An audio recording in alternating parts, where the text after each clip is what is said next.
कल हम लोग तुलसी और गणेश जी के गंगा तट पर मिलने का जो दृश्य था उसके बारे में हम लोग पढ़ रहे थे।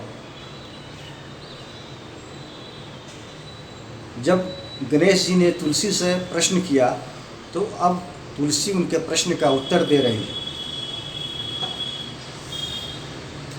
कहती है कि प्रभु, मेरे पिता का नाम धर्मात्याज है और मैं भी तपस्या में संलग्न हूँ, यानी मैं भी तपस्या करती रहती हूँ। भगवान को प्रसन्न करने के लिए मैं तपस्या करती रहती हूँ और मेरा तपस्या करने का एकमात्र उद्देश्य यह है कि मेरी इच्छा है कि ईश्वर हमें यह वरदान दे कि मेरा विवाह एक बहुत ही श्रेष्ठ व्यक्ति के साथ हो। मेरी तपस्या करने का जो उद्देश्य है आज लगता है कि वह पूरा हो चुका है। जैसे ही मेरी नज़र आपके ऊपर पड़ी है मैंने समझ लिया है कि ईश्वर मेरी प्रार्थना से बहुत प्रसन्न हुआ है और आपको मेरे पति के रूप में मेरे सामने लाकर खड़ा कर दिया है। मैं आपसे आग्रह करती हूँ कि आप मेरा पति बनने की कृपा करें और मैं आपकी पत्नी बनने के लिए तैयार हूँ और मैं आपको अपना पति सहर्ष मानती हूँ। कृपया आप मुझसे विवाह कर लें। जब तुलसी ने अपनी इच्छा गणेश जी के सामने दोहराई, बताई, तब गणेश जी कहते हैं कि हे देवी, विवाह करना एक बहुत बड़े दुख का कारण है और मेरी विवाह करने में कोई रुचि नहीं है।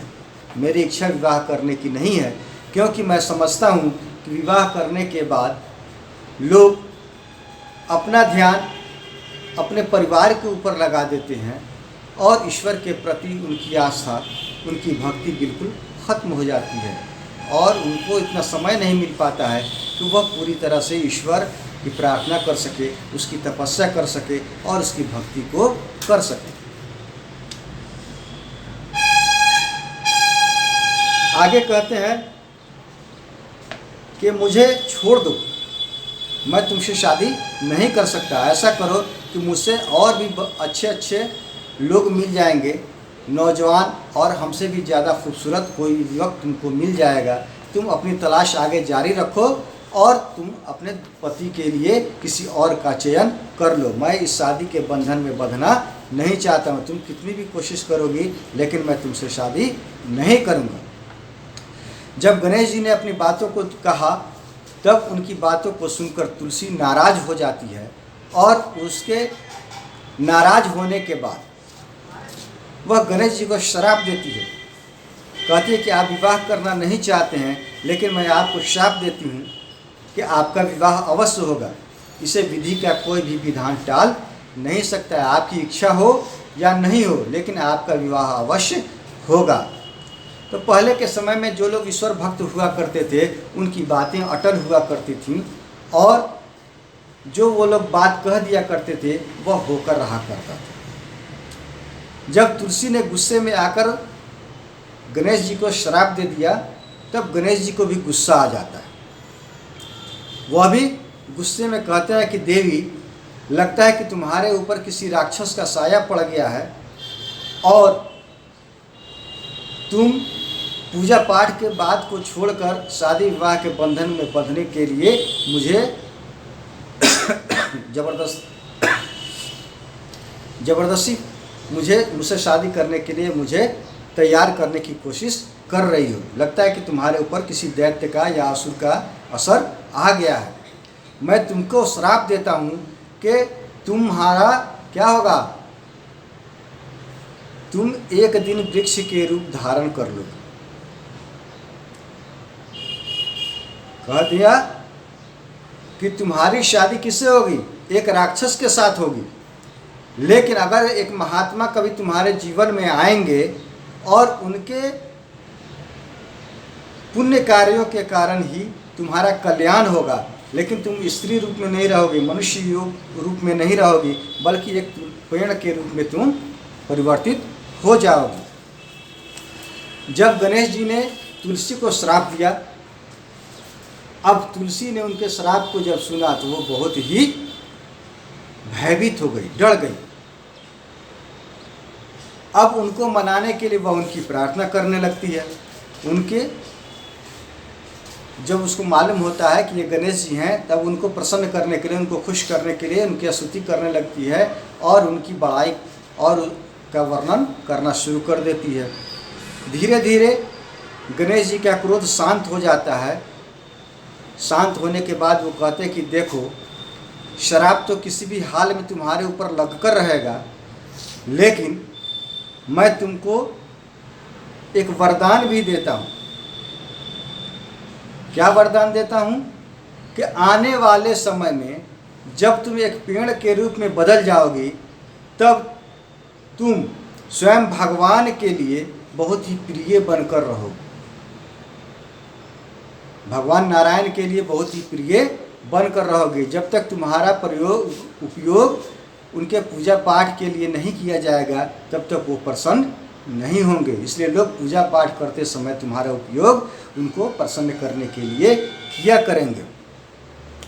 जब तक वो लोग किसी पूजा पाठ में तुम्हारा उपयोग नहीं करेंगे, तब तक उनकी पूजा पाठ या कोई भी यज्ञ वगैरह सफल नहीं होगा। मैं तुमको यह वरदान देता हूँ। श्राद्ध के कारण तुम पेड़ बन जाओगी, असुर के साथ तुम्हारी शादी होगी, लेकिन पेड़ बनने के बाद मैं तुमको वरदान देता हूँ कि तुम ईश्वर को प्रसन्न करने का कारण बनोगे। अगर कोई ईश्वर को प्रसन्न करने के लिए पूजा पाठ करता है तो तुम्हारा उपयोग करेगा और तुम्हारे कारण ही उसकी पूजा सफल मानी जाएगी। इतना कहने के बाद वो फिर से ध्यान में लग जाते हैं। गणपति के इस बात को सुनने के बाद तुलसी को शांति नहीं मिलती है। वह क्षुब्ध मन से वहाँ से उठती है और जाकर पुष्कर में जो एक जगह है, वहाँ जाकर अपने तपस्या में लीन हो जाती है। वह बिना कुछ खाए पिए बहुत लंबे समय तक पूजा पाठ करती है और नारायण भगवान को प्रसन्न करने का काम करने लगती है। कुछ समय के बाद असुरराज शंखचूड़ की नज़र उस खूबसूरत लड़की के ऊपर पड़ती है। वह उसको उठाता है और ज़बरदस्ती उसके साथ शादी कर लेता है। इस प्रकार से शंखचूड़ उसे अपनी पत्नी बना लेता है। श्राप के कारण उसे एक राक्षस की पत्नी बनना पड़ा, लेकिन राक्षस कोई मामूली नहीं था, बल्कि राक्षसों का राजा शंखचूड़ था और उसके साथ उसे बहुत सारे सालों तक अपना जीवन व्यतीत करना पड़ता है। एक बार असुरराज शंखचूड़ भगवान शंकर के क्रोध का कारण बनता है और भगवान शंकर उसको लड़ाई में मार देते हैं। तब उसकी पत्नी को भी त्राण मिलता है, मुक्ति मिलती है और तुलसी अपने पति के मरने के बाद उसके गणेश जी के द्वारा दिए गए श्राप से मुक्त हो जाती है। फिर वह एक पेड़ के रूप में बदल जाती है, जो आज भी पूजा पाठ में जितने भी पूजाएं होती हैं, जितने भी यज्ञ किए जाते हैं, उसमें भगवान को खुश करने के लिए हर प्रकार के नैवेद्य को चढ़ाने के साथ साथ तुलसी के पत्तों का भी उपयोग किया जाता है। जब तक तुलसी के पत्ते का उपयोग नहीं किया जाता है, तब तक पूजा को सफल नहीं माना जाता है। बताया जाता है कि जो भी व्यक्ति तुलसी के पत्ते के जल से अभिषेक जिसका हो जाता है, उसे संपूर्ण तीर्थ के घूमने और उसके दर्शन करने का और कई यज्ञों के करने का फल मिल जाता है। इस प्रकार से एक तरफ तो उसे श्राप के कारण राक्षस की पत्नी बनना पड़ा, लेकिन दूसरी तरफ गणेश जी के दिए हुए वरदान के कारण उसकी मुक्ति होती है और उसका जीवन बिल्कुल सफल और आनंदमय हो जाता है कि जब वह पेड़ के रूप में बदलती है और उसके पत्ते का उपयोग ईश्वर को प्रसन्न करने के लिए लोग किया करते हैं।